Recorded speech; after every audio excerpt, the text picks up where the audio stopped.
As for Trump's other claim that he doesn't know anything about the project, let's just deconstruct that sentence on its surface. Quote, I know nothing about Project 2025, but then he goes on to say he disagrees with some of the things that they're saying.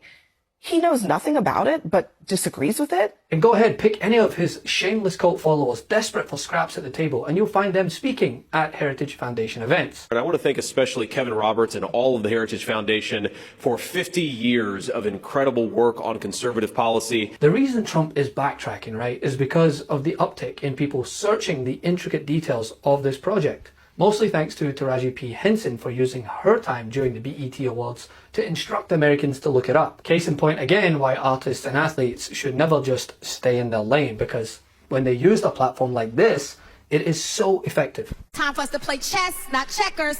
It's about making decisions that will affect us as human beings, our careers, our next generations to come. Did you know that it is now a crime to be homeless? Pay attention. It's not a secret. Look it up. They are attacking our most vulnerable citizens. The Project 2025 plan is not a game.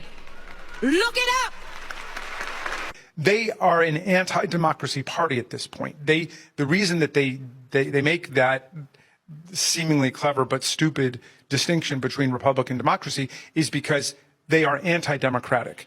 And we know that from all the voter suppression mechanisms. We know that from their enthusiastic support for gerrymandering. We know that because of what happened on January 6th and the fact that they're willing to use violence and subterfuge to try to overthrow the processes of constitutional democracy. We know it from their packing and their stacking of the Supreme Court, which operates in the best traditions of right-wing judicial activism to overthrow democracy, to overturn majority African American and majority Hispanic congressional districts, and so on. So they've got a bag of tricks. Project 2025 is far from a joke. Actually, it's a blueprint for a theocratic nation under an authoritarian leader. And no matter what, we must never lose focus of that and what's at stake here, and do everything possible to stop it, even if it means going into the lion's den to speak out against it. Kinzinger, you recently wrote, quote, Project 2025 would consolidate power in the presidency, removing the checks and balances that allow Congress to slow down or even cancel controversial projects. Do you buy what President Trump is saying about not knowing anything about it? No, of course he knows it. Look, Heritage Foundation plays a very important role in his campaign. And let's also, quick aside, keep in mind